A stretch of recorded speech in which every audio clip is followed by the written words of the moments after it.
hijo estaba en coma. Vendí todo por presión. Cuando abrió los ojos, deseé morir. El sonido del monitor cardíaco, ese bip, bip, bip constante, agudo y rítmico, es el único sonido que escucho ahora en mis pesadillas. Se ha convertido en la banda sonora de mi culpa, un metrónomo que marca los segundos que desperdicié, los segundos que me robaron y los segundos que usé para destruir la vida de la única persona que me amaba incondicionalmente.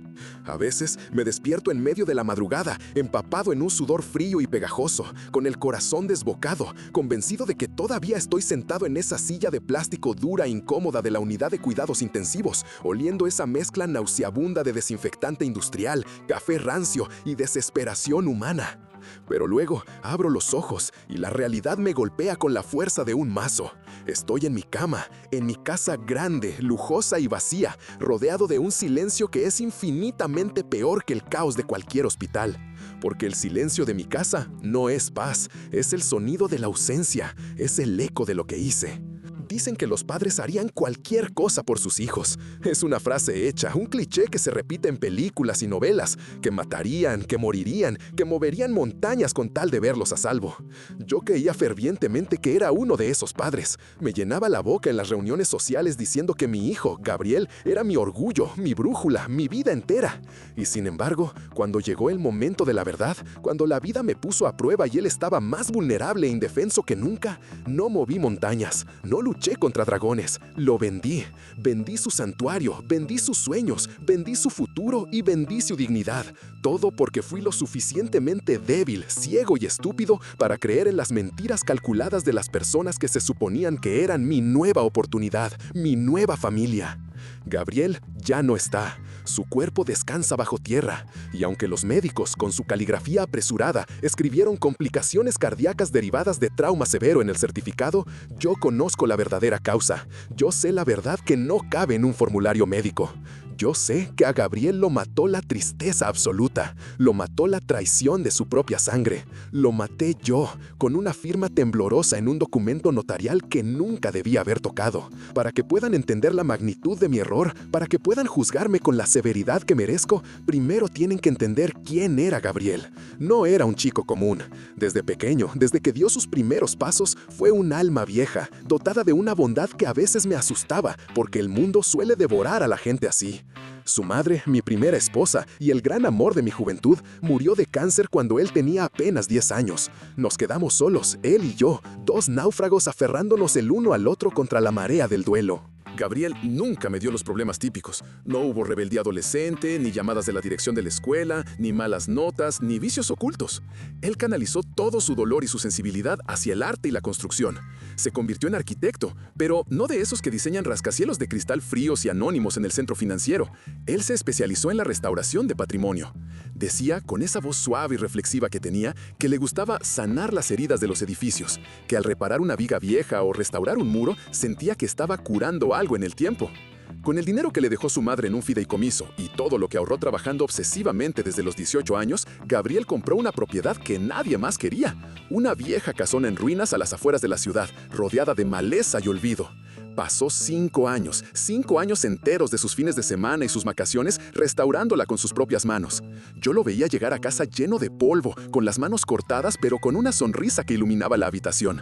Lijó cada viga de madera noble, restauró cada vitral roto buscando el vidrio exacto, plantó cada árbol del jardín que rodeaba la propiedad. Esa casa no era solo un activo inmobiliario, era su alma materializada. Era el lugar donde planeaba formar una familia algún día. Era su estudio de arte, su refugio contra el ruido del mundo. Me decía, papá, esta casa es lo único que es verdaderamente mío. Cuando estoy aquí, siento que mamá todavía existe en las paredes. Yo estaba orgulloso, infinitamente orgulloso de su talento y su tenacidad. Pero entonces la soledad me jugó una mala pasada y cometí el error de volver a casarme. Conocí a Lorena hace 4 años en un evento de beneficencia. Ella parecía la mujer perfecta, elegante, comprensiva, con una risa fácil y una aparente calidez que me envolvió. Ella tenía un hijo de un matrimonio anterior, Damián, que tenía la misma edad que Gabriel, 28 años. Al principio, todo parecía encajar como un rompecabezas bien diseñado. Lorena era atenta, siempre preocupada por mi bienestar, y Damián, aunque un poco distante, reservado y con un historial laboral inestable que Lorena justificaba como mala suerte, parecía respetuoso. Gabriel, en su infinita bondad y deseo de verme feliz, los aceptó sin reservas. Les abrió las puertas puertas de su vida, de su confianza y, desgraciadamente, las puertas de su santuario, su casa. Pero yo estaba ciego, no vi las señales. Damián siempre tuvo envidia de Gabriel. Era una envidia silenciosa, corrosiva, de esas que se disfrazan de admiración excesiva o de bromas pesadas. «¡Qué suerte tienes, hermano!», le decía Damián cuando visitábamos la casona restaurada, pasando la mano por los muebles que Gabriel había tallado. «Ojalá yo tuviera algo así, ojalá la vida me hubiera dado las mismas cartas». Gabriel, ingenuo y generoso, le decía que con esfuerzo todo se podía construir e incluso le ofreció trabajo pagado en un par de proyectos de restauración para ayudarlo a ganar dinero y tener un propósito. Gabriel quería salvarlo, no sabía que estaba alimentando a la serpiente que lo mordería. El accidente, el evento que partió nuestras vidas en dos, ocurrió hace 6 meses. Era una noche de tormenta. Gabriel había organizado una pequeña cena íntima en su casa para celebrar que, por fin, había terminado la restauración del salón principal, la joya de la corona de su proyecto. Estábamos todos allí, Lorena, Damián y yo. Bebimos un poco de vino tinto, comimos una lasaña que Lorena preparó, reímos con anécdotas viejas. Recuerdo que me sentí plenamente feliz esa noche. Miré a mi alrededor y pensé que finalmente habíamos logrado ser una familia ensamblada funcional, que el futuro era brillante. ¡Qué estúpido fui! A eso de la medianoche, la lluvia arreció. Lorena y yo decidimos irnos porque yo tenía una reunión temprano al día siguiente. Damián se ofreció a quedarse. Dijo que quería ayudar a Gabriel a limpiar los platos y ordenar un poco el desorden de la cena, y que luego pediría un taxi o un Uber. No vi nada malo en ello, me pareció un gesto noble de hermandad. Gabriel me acompañó a la puerta, me dio un abrazo fuerte, cálido, de esos que te reinician la vida. «Te quiero, viejo», me dijo al oído. «Gracias por venir». Esas fueron las últimas palabras que le escuché decir con su voz normal, llena de vida. A las 3 de la mañana, el teléfono de mi mesita de noche sonó. No era una llamada normal, era ese timbrazo insistente que anuncia la tragedia. Era la policía. Gabriel había caído por las escaleras principales de la casona. Una caída de casi 4 metros de altura hasta el vestíbulo de mármol sólido. Lo encontraron inconsciente, en un charco de sangre, con un traumatismo cráneoencefálico severo y múltiples fracturas. Cuando llegué al hospital, conduciendo como un loco bajo la lluvia, Damián estaba en la sala de espera. Estaba temblando, pálido, con la camisa blanca manchada de sangre, la sangre de mi hijo, y llorando histéricamente. «Fue un accidente, Roberto, te lo juro por Dios», me dijo Damián en cuanto me vio, abrazándose a mis piernas. Estábamos bajando una caja de libros viejos que él quería mover al sótano. Estaba oscuro, se resbaló, intenté agarrarlo de la camisa, lo juro, pero fue muy rápido, se me escapó de las manos. Dios mío, el sonido que hizo al caer no se me va a olvidar nunca. Yo le creí. En medio de mi desesperación, le creí. No tenía motivos para dudar. Estaba destrozado, en shock. Lorena llegó poco después, con el maquillaje corrido, llorando, consolando a su hijo que parecía al borde del colapso y abrazándome a mí, siendo el pilar de fuerza en medio del caos. Gabriel entró en coma. Los médicos fueron claros pero cautelosos, usando esa terminología fría que te prepara para lo peor. El daño cerebral era extenso. Había edema. Las primeras 72 horas eran críticas, luego la primera semana, luego el primer mes. El tiempo se volvió elástico y tortuoso. Pasó un mes y Gabriel seguía dormido, conectado a un respirador mecánico que inflaba su pecho artificialmente, lleno de tubos, cables y monitores. Se veía tan pequeño en esa cama blanca, tan frágil, tan lejos del hombre fuerte que construía casas con sus manos. Yo pasaba los días sentado a su lado, hablándole, contándole las noticias, leyéndole sus libros favoritos de arquitectura, esperando a un movimiento, un parpadeo. Pero mi vida fuera de las paredes asépticas del hospital comenzó a desmoronarse. Y aquí es donde la verdadera pesadilla, la pesadilla humana y calculada, comenzó a tejerse a mi alrededor. Lorena empezó a trabajarme la mente a la semana del accidente. No fue un ataque frontal, fue una erosión lenta y constante, como el agua sobre la piedra. Empezó con comentarios sutiles sobre lo caro que era el hospital, sobre lo difícil y costosa que sería la recuperación si es que despertaba. «Roberto, mi amor», me decía una noche mientras cenábamos comida recalentada en la cocina en penumbras. «Estuve revisando las pólizas. El seguro de gastos médicos de Gabriel tiene un tope. No va a cubrir la rehabilitación a largo plazo ni la estancia extendida en terapia intensiva. Estuve investigando casos similares. Si despierta, y es un gran sí que nadie nos garantiza, va a necesitar cuidados 24/7 de por vida. Enfermeras especializadas, equipos en casa, terapias físicas y neurológicas diarias. Eso cuesta una fortuna mensual, Roberto. Una fortuna que no tenemos líquida». «Tengo ahorros», le respondí, frotándome los ojos cansados. «Tus ahorros no durarán ni 6 meses a este ritmo», dijo ella, con esa voz pragmática y sensata que yo confundía con preocupación real.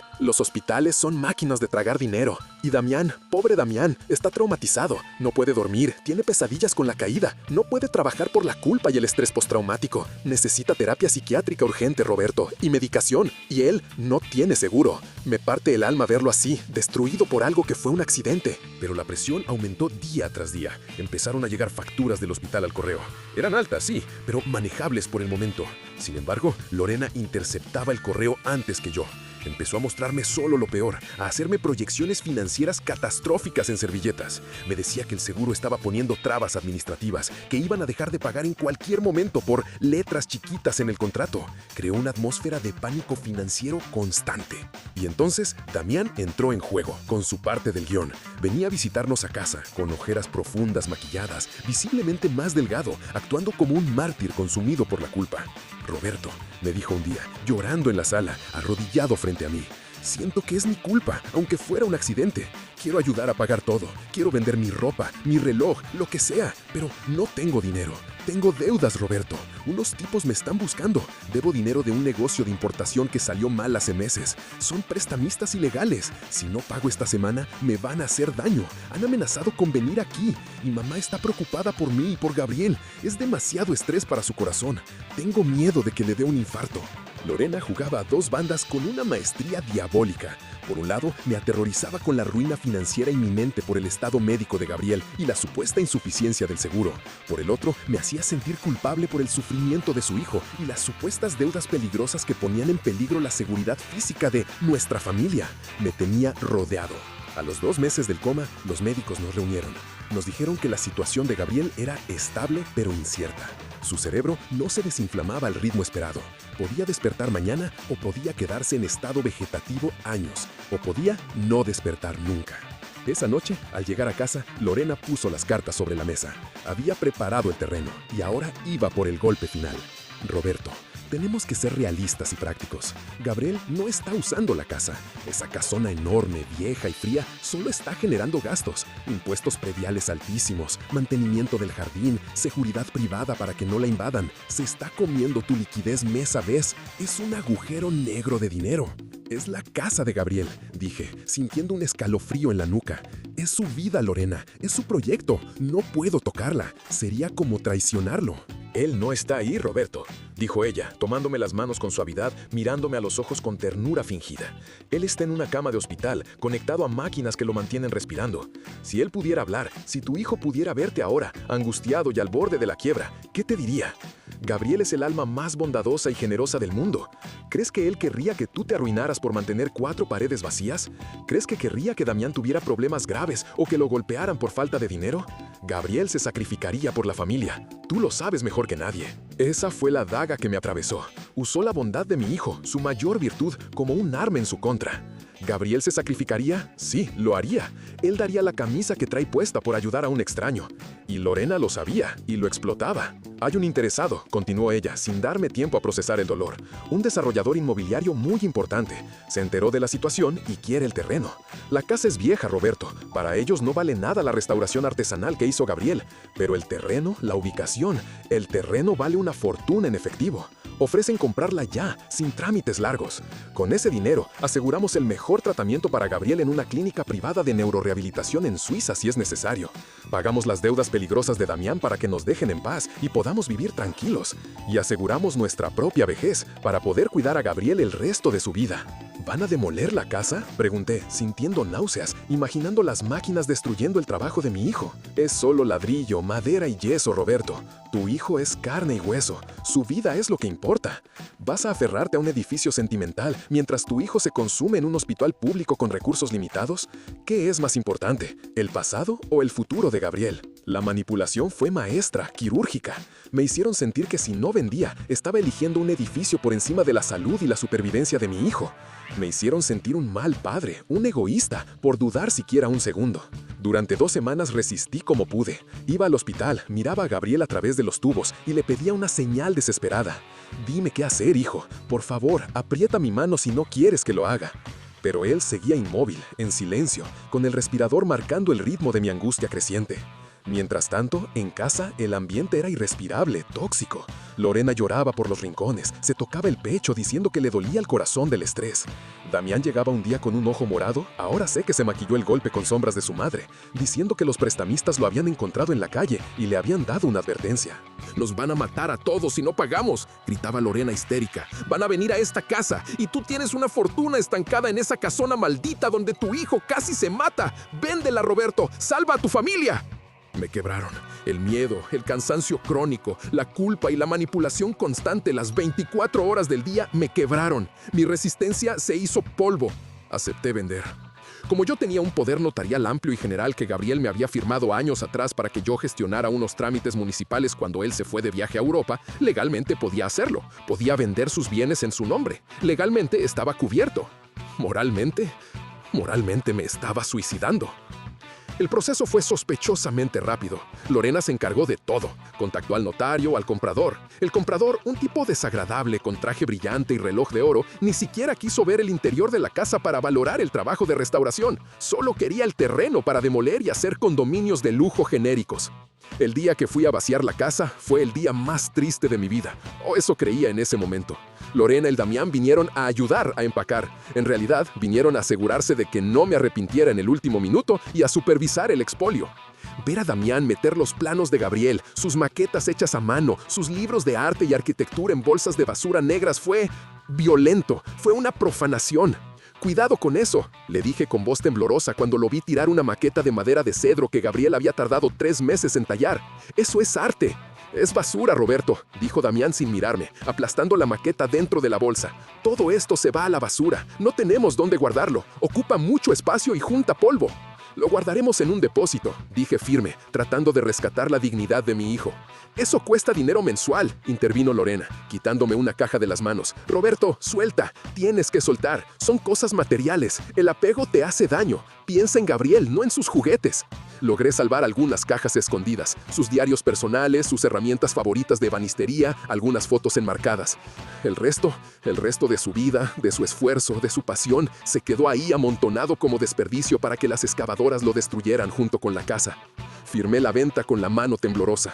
El dinero entró en mi cuenta al día siguiente, una suma obscena, millonaria. Inmediatamente Lorena me presionó para transferir una parte sustancial para pagar las deudas de vida o muerte de Damián. Lo hice. Transferí casi el 40% del dinero de la venta a una cuenta que Damián me dio, supuestamente de los acreedores. Pagué las facturas del hospital por adelante para 1 año. Y el resto, el remanente millonario, lo puse en un fondo de inversión conjunto con Lorena, porque ella insistió dulcemente en que, como esposos y socios en esta tragedia, debíamos manejar esto juntos para asegurar el futuro de Gabriel y el nuestro.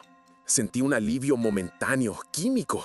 Creí que había salvado a mi familia de la mafia. Creí que había asegurado el futuro médico de mi hijo. Creí que había hecho lo correcto, lo difícil pero necesario.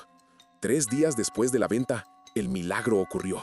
Y con el milagro, llegó el infierno. Estaba en el hospital dormitando en la silla incómoda a las 2 de la tarde cuando escuché un sonido diferente en la habitación. No era el ritmo mecánico de la máquina, era un sonido humano, un gemido, rasposo. Abrí los ojos de golpe y vi a Gabriel. Tenía los ojos abiertos. Estaba mirando el techo, confundido, con las pupilas dilatadas. «Gabriel», susurré, acercándome a la cama sin atreverme a tocarlo por si era un sueño. «Hijo, ¿me escuchas?». Me miró. Sus ojos tardaron unos segundos eternos en enfocarme. Trató de hablar, pero tenía el tubo del respirador en la garganta y empezó a tener arcadas. Llamé a las enfermeras gritando como un loco. Fue un caos de médicos, luces encendidas, revisiones de reflejos. Finalmente, decidieron extubarlo.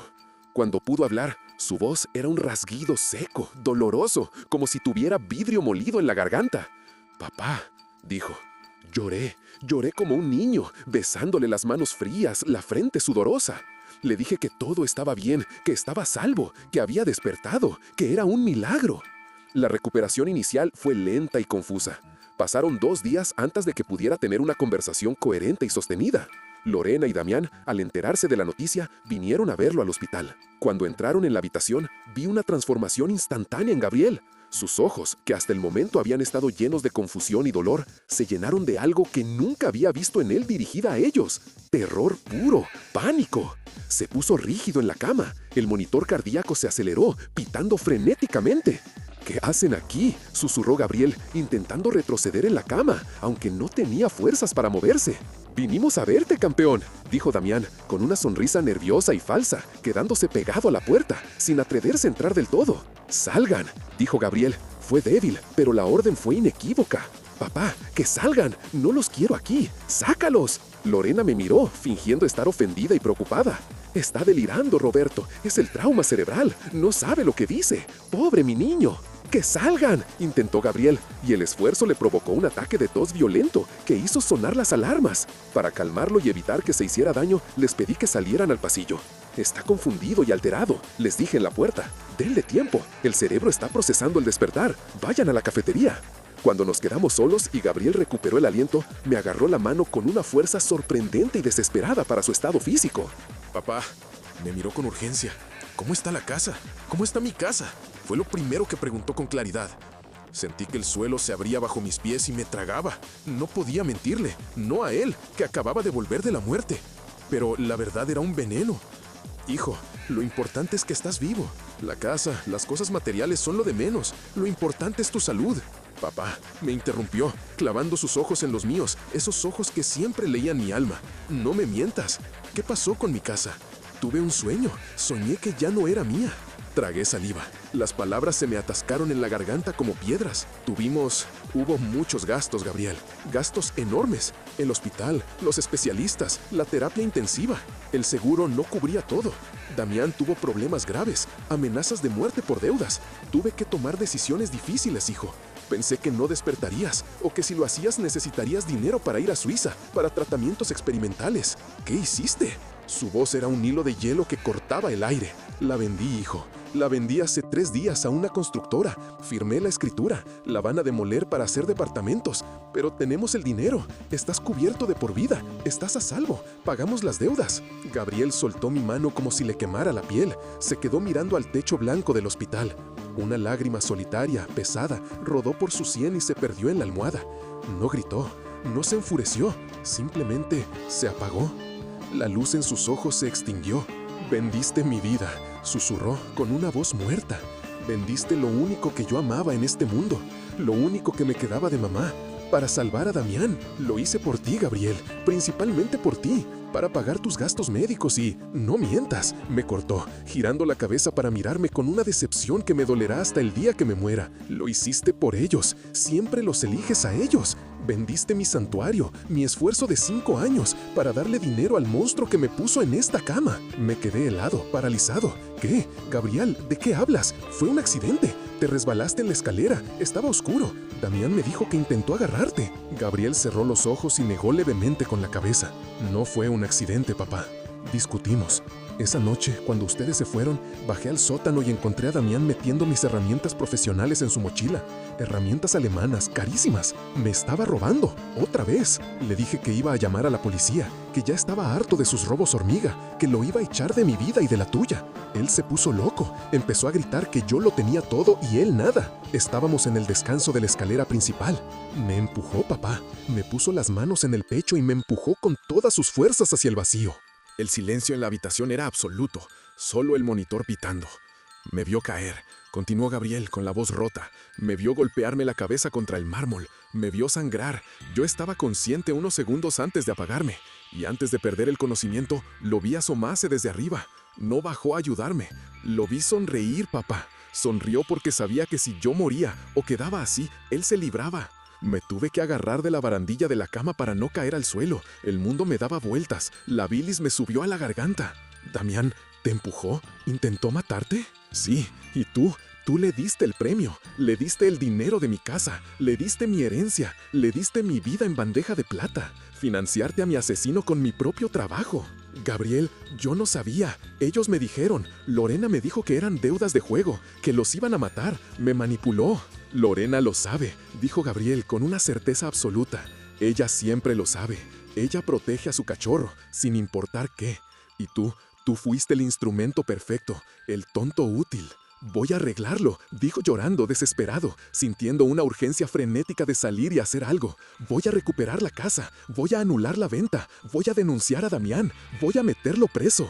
«Ya es tarde, papá. dijo él con una voz tan cansada, tan resignada, que supe que lo había perdido para siempre.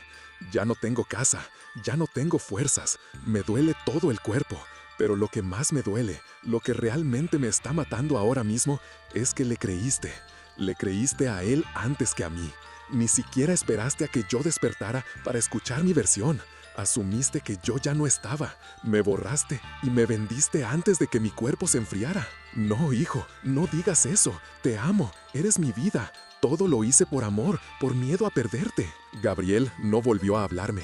Se giró hacia la ventana y se quedó mirando el cielo gris de la tarde. No aceptó mi mano, no aceptó mis súplicas. Se encerró en un silencio que era un muro impenetrable. Esa noche, su estado físico empeoró drásticamente. Los médicos dijeron que fue una falla cardíaca repentina provocada por una descarga masiva de catecolaminas debido al estrés emocional agudo. Su cuerpo, debilitado por meses de coma, no soportó la angustia de la noticia. Se rindió.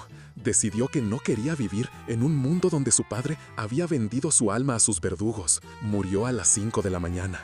Yo estaba ahí, sosteniendo su mano inerte, rogándole perdón a un cuerpo que ya no tenía alma. Gabriel murió sabiendo que su padre lo había traicionado. Murió sabiendo que su agresor había ganado y tenía su dinero. Murió sin casa, sin justicia y con el corazón roto por mi culpa. El dolor que sentí en ese momento no tiene nombre en ningún idioma. No es dolor, es una aniquilación total del ser. Una parte de mí murió con él en esa cama. Salí de la habitación del hospital como un zombie, vacío por dentro. Lorena y Damián estaban en la sala de espera, tomando café de la máquina, mirando sus celulares, probablemente buscando destinos de viaje o autos nuevos. Cuando me vieron salir con la cara descompuesta, Lorena se levantó con una máscara de preocupación ensayada. «Roberto, ¿qué pasó? Las enfermeras corrieron. ¿Está bien?» Los miré, realmente los miré por primera vez en 4 años. Se me cayó la venda de los ojos. No vi a mi esposa amada y a mi hijastro problemático. Vi a 2 monstruos. Vi a 2 buitres que habían estado esperando pacientemente a que la presa muriera para comer. Vi a 2 parásitos que habían succionado la vida de mi hijo hasta dejarlo seco. «Murió», dije. Mi voz sonaba extraña, lejana, metálica. «¡Oh, Dios mío!», dijo Lorena, llevándose las manos a la boca en un gesto teatral. Damián bajó la cabeza, pero no pude evitar notar un leve, casi imperceptible relajamiento en sus hombros, un suspiro de alivio. El testigo principal, la única persona que sabía la verdad, se había ido para siempre. Estaba a salvo. «Pobrecito», dijo Damián, fingiendo pesar. «Al menos ya no sufre. Ahora descansa en paz». Sentí una oleada de odio tan pura, tan caliente y violenta, que tuve miedo de lo que podría hacer con mis propias manos. Quería saltar sobre Damián y arrancarle la garganta allí mismo. Pero recordé las palabras de Gabriel. Lorena lo sabe. Eran cómplices. Tenía que ser inteligente. Si los atacaba ahora, con violencia física, yo iría a la cárcel, y ellos se irían con el dinero de mi hijo a disfrutar de la vida. Tenía que destruirlos. Tenía que hacer justicia, aunque fuera tarde.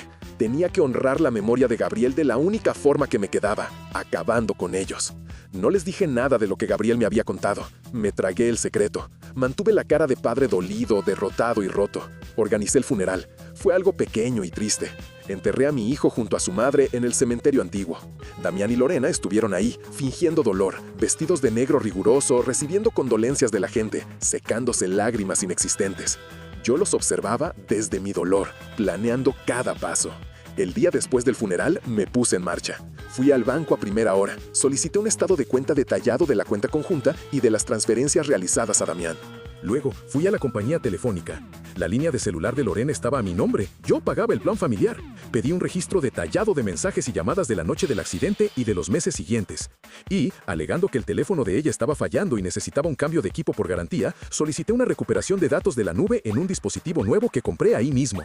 Lo que encontré en la copia de seguridad de la nube de Lorena confirmó todo lo que Gabriel me dijo y añadió detalles aún más macabros. Había mensajes de texto entre ella y Damián de la noche del accidente, con horas precisas. Damián, 3:15 AM. Mamá, la cagué. El estúpido de Gabriel me descubrió sacando las herramientas del taller. Discutimos en la escalera, lo empujé, se cayó. Hay sangre por todos lados. Creo que está muerto.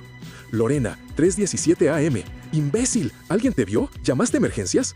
Damián, no, estoy solo, tengo miedo. ¿Qué hago? ¿Me voy? Lorena, no te vayas, eso te haría ver culpable. Escúchame bien, limpia tus huellas de las herramientas y guárdalas donde estaban. Lávate las manos si tienes sangre. Luego llama a Roberto llorando, histérico. Di que estaban bajando una caja y él se resbaló. Fue un accidente. Mantén esa versión pase lo que pase. Yo me encargo de Roberto, yo lo manejo. Mantén la calma. No vamos a perder todo lo que hemos logrado por tu estupidez. Y luego, mensajes durante los meses del coma, planificando el despojo. Lorena, ya casi lo convenzo de vender la casa. Hoy estaba muy deprimido. Le dije que el seguro no alcanza. Dice que se siente culpable, pero va a ceder. Es tan manipulable cuando está triste. Damián, necesito ese dinero, mamá. Si vendo la casa, me quedo con la mitad, ¿verdad? Me lo debes por el susto que pasé esa noche. Lorena, sí, pero tenemos que actuar rápido antes de que el vegetal despierte o se muera y entre en sucesión.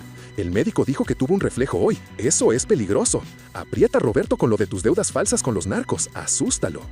Leí cada mensaje. Cada palabra era una puñalada en mi pecho. Habían planeado todo. El accidente fue un homicidio preterintencional encubierto. La venta de la casa fue un robo calculado y psicológico. Mi sufrimiento, mi dolor de padre, fue su herramienta de trabajo.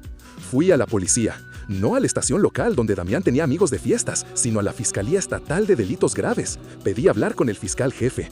Presenté el teléfono clonado con los mensajes, las copias impresas de las conversaciones, los estados de cuenta bancarios que mostraban el flujo del dinero y mi testimonio jurado sobre la declaración en el lecho de muerte de Gabriel.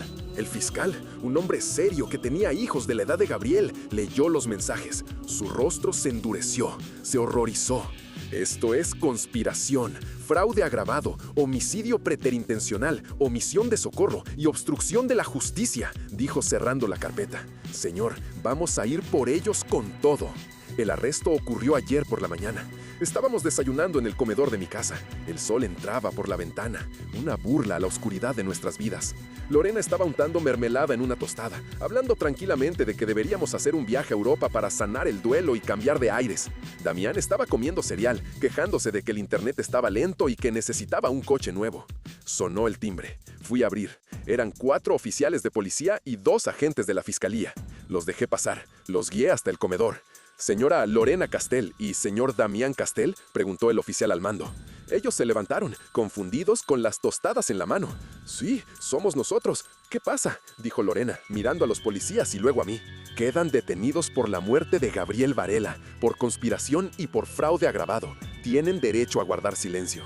Los gritos de Lorena fueron música para mis oídos, una sinfonía de justicia. Empezó a gritar que era un error, que yo estaba loco, que estaba inventando cosas por el dolor. Damián, cobarde como siempre, intentó correr hacia la puerta trasera del jardín, pero un oficial lo interceptó y lo placó contra el suelo. Cuando los esposaban, Lorena me miró con una mezcla de odio y pánico.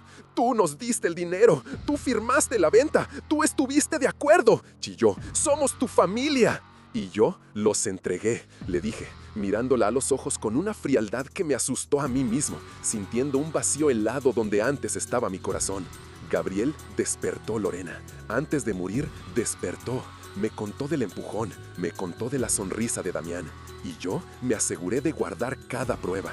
Ese dinero que les di, espero que lo hayan disfrutado estos días, porque cada centavo que robaron servirá ahora para pagar abogados que no los van a poder salvar de la cárcel.